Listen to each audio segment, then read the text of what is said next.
So today we're talking about breastfeeding and specifically those first 24 hours.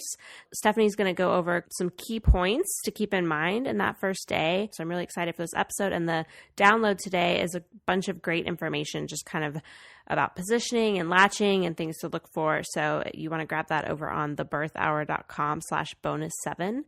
And of course, if you already know that you want the Know Your Options Childbirth course, you can find that at thebirthhour.com/course. And we do cover postpartum and breastfeeding and newborn care. We have entire modules on newborn care and establishing breastfeeding. And then along with the Know Your Options course, you actually get a bonus course that's 6 more modules.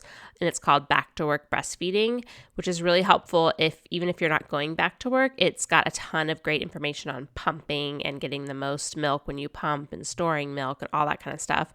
I've had students tell me that they ended up watching it well before they went back to work because maybe they had a NICU baby or they were triple feeding or something like that required a lot more pumping, and they found that really helpful.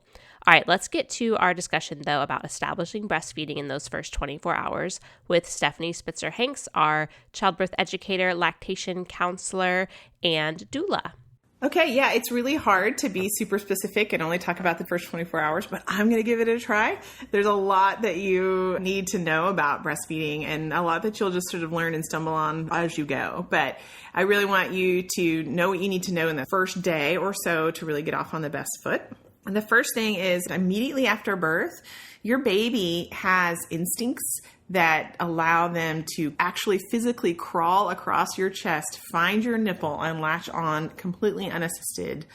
It's really remarkable. So you can Google breast crawl and watch videos. There's a ton of good information out there about the breast crawl and that golden hour when babies are really alert. And it takes them a little bit of time, I should say. Like when they first come out, fresh from the womb, they are pretty stunned usually, or they might be kind of crying a lot or just sort of like looking around. They're not ready to breastfeed that first moment. They need a little bit of time to get situated. So it's usually about an hour after birth is when they really are able to latch on by themselves, unassisted. If you want to help them, you can, but you're not going to be successful in getting them to latch until they're ready to latch. And they usually kind of let you know by sort of starting to suck their hands and moving their head side to side and rooting around trying to find the nipple. So until they start doing that, then you would be wasting your time. So that leads me to number 2, which is to just hold your baby skin to skin as much as you possibly can. This may mean that you have to limit your visitors and, or do really artful and careful placement of blankets. But if that bothers you, if that bothers you, hey man, it was all out there for everybody to see for me. But yeah, if you don't want to expose yourself to your mother-in-law or your father-in-law when they come in to see the baby, then you want to have the blanket over you. But, holding your baby skin to skin, both for the person that gave birth and for the partner, it's really important as far as getting them inoculated with all of your bacteria on your skin, but also, just keeping them at the right temperature, keeping them calm, and then having lots and lots and lots of opportunities to breastfeed. So in that first few days of birth, you want to try to breastfeed at least 8 times. More like 8 to 12 is a good amount of times. So you want to really feed frequently and let your baby attempt. Okay. In the first day or so of life, especially the first 12 hours, after that first hour, babies tend to be really sleepy. And sometimes it's hard to rouse them. Sometimes it's hard for them to kind of wake up fully to be able to breastfeed effectively. And that's kind of normal and what we'd expect, but you should continue attempting throughout that first 24 hours, even if they seem sleepy.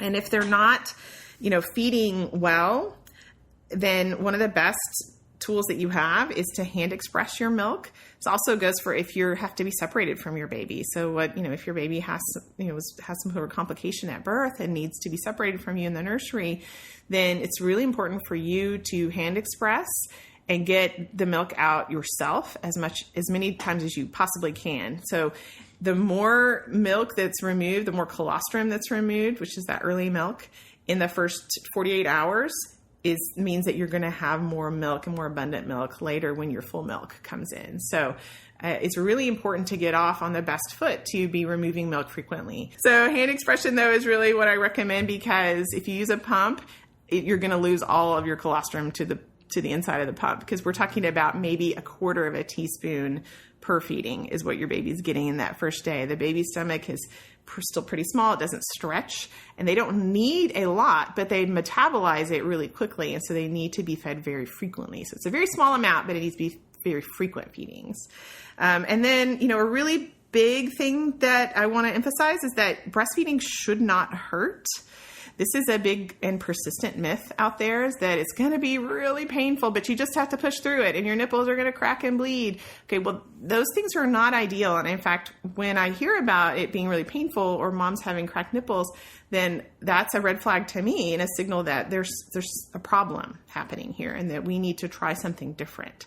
So if it's toe curlingly painful for you, you need to ask for help, because it's not supposed to be that painful. So keep asking. If the nurse isn't able to help you, ask for a different nurse. Ask for a lactation consultant. If that one's not helping you, ask for another one. Keep asking and keep trying different things until you can figure out what the root of the issue is, because it's not supposed to be painful. When it's really painful, that means usually the baby's on a really shallow latch.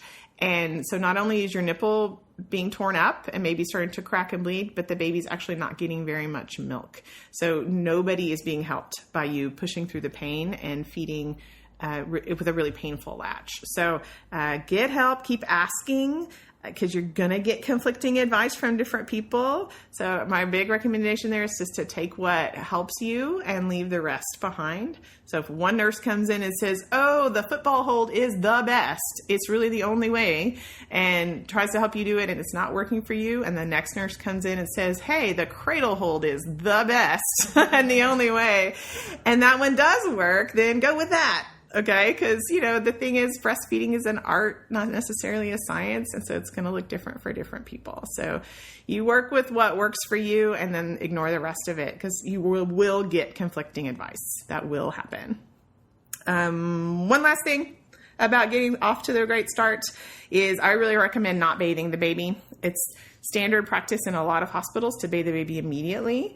Some hospitals have started to put restrictions on this and say not before 9 hours, or you can request no bath at all when you're in the hospital. There's not really a good reason to bathe the baby, and some of the downsides to bathing the baby include having a lower breastfeeding rate. So there's been a study done on this where one hospital, the only thing they changed was delaying the bath for 9 hours, and then they saw their breastfeeding rates go up. So it's just having more time skin to skin and more attempts at breastfeeding and less time doing other stuff to the baby is going to mean that you get off on a better start with breastfeeding. Mm-hmm. Yeah, I love that you focus on skin to skin, because it has all these benefits, but it also is just such a sweet time with the baby, and I think it's something that you'll always remember. Get someone to take pictures. Yes. And we cover in our planned cesarean module how to get that skin-to-skin time with a cesarean birth as well. So no matter what, it can be something that's just really special in that golden hour that Stephanie talked about. Another thing that popped out to me was talking about lactation consultants and getting help. I always recommend moms interview or hire a lactation consultant ahead of time, or a doula that offers that as well, because you don't know what you're going to get at the hospital, or if you're having a birth center or a home birth. It's just something great to have in your back pocket, or go to a La Leche League meeting and get to know those moms that are so eager to help you, because in those first few days when you're not getting it and you're super hormonal and emotional, I just remember feeling so, helpless. And when I tried to call someone to come help me, they couldn't come for a couple days. And it's well, in a couple days, my nipples are going to be even worse. But I'm dreading every single feeding now. Exactly. Yeah. So get that help ahead of time would be my big input there. Yeah, I totally agree with that. I think setting aside some cash to pay a lactation consultant. As it stands now, lactation services ideally are reimbursed by insurance. That could change any time in our current political climate, but you're probably going to have to pay out of pocket. That's usually how it works. Not a lot of lactation consultants that I know take insurance. So unless it's somebody that's working in the hospital. So for people doing home visits, you're almost always going to have to pay out of pocket, and then you can request reimbursement from your insurance. So just go ahead and sock away. Here, a lactation consultant, an IBCLC is probably going to charge like between $150 and $200 per visit. It can be different where you are. So that's a good thing to kind of investigate ahead of time and to budget for. Mm-hmm. Definitely. And, we're going to cover all this stuff in the course, but sometimes you just really need that hands-on help. I kind of liken it to people who hire a baby sleep trainer. You can read all the books, but you need someone to just really walk you through it and tell you what to do for you to like kind of let go of the stress and go along with it. So that's something definitely to keep in mind. Breastfeeding a newborn is different than breastfeeding even like a 6-week-old. It's so much changes in that amount of time, and there's not that many people that really remember what it's like to breastfeed. It's a total blur for most people that first couple of weeks. So having somebody who specializes in assessing you and your newborn and helping you find ways to improve what you're doing. I mean, that's why it's worth $200. Yeah, and all the money you'll save on formula down the road. But yeah, every boob and every baby is so different that absolutely. When my friends ask me for advice with their brand new newborns, I do not offer it because I'm like, well, this is what worked for me. Like, here's the nipple cream I liked or whatever. But beyond that, like, you need a professional. So, all right, we have time to take a few questions here. One of the things that kept coming up a lot was, what if a nurse just kind of hands you a nipple shield and says, like, good luck. If it doesn't work, we've got formula. Yeah, and nipple shields can be good tools. They can be, but there should be a lot of guidance given to you if somebody's handing you a nipple shield. It's such a foreign thing to like, right? If you don't know how to breastfeed, you probably also don't know how to use a nipple shield. I've used them occasionally, and for short-term use, they can be great. But the problem is that, there can be issues with using them as well. So I don't recommend using them just for any problem. I would say, ask if there's somebody else that can help. If you're not getting the kind of support you need from your nurse, I would ask for somebody else and see if there's someone else who maybe is a little bit better at helping at latching, who can come and help you. So on the counter side of that, some people were asking what to do when the hospital staff is like kind of hovering over you and stressing you out when you're trying to breastfeed. Or being super handsy. That's the thing that really gets me, is how I've seen nurses grab a breast and grab the back of a baby's head and just shove, which babies don't like that. And, nobody likes that. And that's not really helping the mother at all, because she only has the 2 hands. So like, if there's not going to be another pair of hands that materialize every time the baby needs to feed, then that's going to be a problem. So, trying to help, and if somebody's being real handsy, you can ask them, can you tell me so that I can do it? Or show me on a model. I use a knitted breast that I show people. I almost never even touch people when I'm helping them, because I feel like that's not helping you in the long run. It's so true. Like, a midwife or a lactation consultant can get baby latched perfectly, and then you get home and you're like, how did they do that? And it's great for that one feeding, but then again, you feel kind of like a failure when you can't do it on your own. Totally. Yeah. It's my goal is for you to be able to do it by yourself. But yeah, and then sometimes people are hovering and it's hard. So, you can ask for some space, and, it goes back to that skin to skin and supporting your baby's instincts, because a lot of times babies, they can still latch on their own, like if you just lean back and have the baby. Sometimes I'll do that when I go and help somebody. Well, let's just get skin to skin while we kind of talk this through. And lo and behold, the baby has scooched themselves over and starts like trying to latch on their own in the time that I've been talking. So, don't underestimate the instincts that your baby has, and see about just getting skin to skin and letting your baby take the lead. Sometimes your baby is better than the lactation consultant. So, for what that's worth. So what about this constant, I think you addressed it a little bit, the misconception about baby not getting enough milk. I mean, in that first 24 hours, you might feel that way. Staff might be telling you this. Like, what's the correct response to that? Because we know that colostrum is a tiny amount. It is. It comes in a tiny amount. And, it just depends on the situation, too, with the baby. Because sometimes there's other factors at play, like a baby that's extra large or extra small, or if the mother had gestational diabetes. I mean, there can be, a special concern with blood glucose levels, and so they may be checking for that. But, for a regular baby, you can kind of follow the baby's cues. And most babies, when you get them skin to skin, will calm. So if if your baby is crying a lot, that I do take that as a question, like, well, maybe there is a problem here with transfer. So that's when I would try the hand expression. That's when I would see about, if hand expression's not working, you can use a pump. You're not going to be able to retrieve as many drops as possible. But, so sometimes babies are telling us when they're crying incessantly that, yeah, they do need some extra, Also a baby who's only wants to sleep all the time, that's a problem. So you want your baby, ideally you want your baby to wake up and cry or fuss to be fed. And then after feeding to seem satisfied. That's letting your baby tell you that they're getting what they need.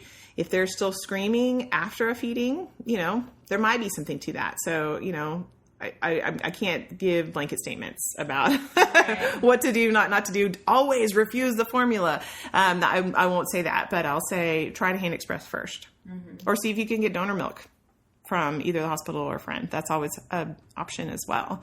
People, are doing that more and more, letting friends who are lactating bring them in milk, if there's an issue with weight gain or loss. What about moms who have had a cesarean birth and, feel a little bit uncomfortable in a lot of positions or might be on painkillers? It's, kind of keeping them a little bit out of it. How do you help those moms? Yeah, it's tough with the painkillers too, because they can't always tell me if it's hurting them, if the latch is not good, because they won't feel it, especially if you're on a higher dose of pain pills. I have found that to be true, that I'm like, oh, wow, your baby really tore you up, but they didn't feel a thing because they were on painkillers. So that can definitely distort our ability to assess what's going on. But yeah, there's still positions that you can use. You're going to need a lot of props and a lot of pillows to support. A lot of moms find football hold to be helpful with cesareans, or like across your breasts, doing like a sitting up position. I don't really recommend sitting up positions, like sitting straight up, for any new mom, because if you've pushed your baby out of your vagina, you're probably pretty sore down there and you don't want to sit on it. If you've had a cesarean birth, sitting straight up also isn't super comfortable. So I really encourage doing a more laid back position in those early days, just to give yourself a little chance to heal. And a lot of times it's easier for the baby too, when they feel more supported on you than kind of hanging out in the air. So lots and lots of support with pillows, maybe using a more laid back position for all moms, including cesarean moms. Yeah, I was going to say, even moms who maybe had a lot of tearing or some kind of, birth injury, they might just need a little bit of help. And, I think a lot of people are asking about this. They just were so uncomfortable in those first 24 hours. Yep. If the nurses give your baby formula, or you tell them, whatever, breastfeeding is not over because your baby had some formula. Nope. It's not. What kind of guidance do you give there? Yeah. Anytime you give a supplement to your baby, whether it's formula or donor milk, it's better for your milk supply for you to try to express your own milk at the same time, even if you're not getting a lot out, even if it's just drops. Just the stimulation. Yeah, telling your body this milk is needed is going to hopefully trigger your body to catch up. And it may take a few days. It may even take a couple of weeks. But in the meantime, your baby does need to be fed. So it's, so that's why sometimes formula needs to happen. But always, telling your body, hey, I need more than what you're doing right now. So hand expression, using a pump, but trying to get out what is there and stimulate however you can your milk production means that you will eventually, hopefully, it's not always, it doesn't always happen. Sometimes there's underlying issues with hormones or with, glandular tissue for moms. So like breastfeeding does not work out 100% of the time, and that's just a fact that not every woman can make a full milk supply. So I don't want to lead anybody on and make you think you can do it if you just try hard enough, because it is not physically possible for a very small percentage of people, but that's true. So, but you do want to tell your body to try to keep up and to catch up, and then, be able to eventually wean off the formula. So that's one bottle of formula, or even, a few days of formula is not going to be the end. But you do need to try to tell your body to catch up. And that can be really important if your baby's in the NICU as well, right? because they're going to have very specific guidelines on the amount of intake, and, or they might even be on a feeding tube or something. So just make sure you have a pump to help you out. Yep. Yeah. You got to tell your body that the milk is needed, either by baby or by pump, at least 8 times in 24 hours for those first several weeks. And also, all this stuff is covered in the course. So you guys will talk about tongue tie, we'll talk about different ways of latching, positions, all that good stuff. And there's so many different ways to approach all of it. So I will go through all these questions and make sure that they're all addressed in the course. All right, so when we first recorded these bonus episodes, this was our final one, but we've added 2 new ones that are coming up. The first one will be all about inductions, because there's been some studies about that recently that was a little confusing even to me, so Stephanie's going to go over that. And then the last one will be all about COVID-19 and how that might be affecting your birth. So stay tuned for those episodes. And if you want to enroll in our comprehensive online childbirth course, you can do that at thebirthhour.com/course. We'd love to have you in that Facebook group and on our Zoom calls and just get you all the education so you're totally prepared for your birth, no matter what type of birth you're planning. Again, that's thebirthhour.com/course.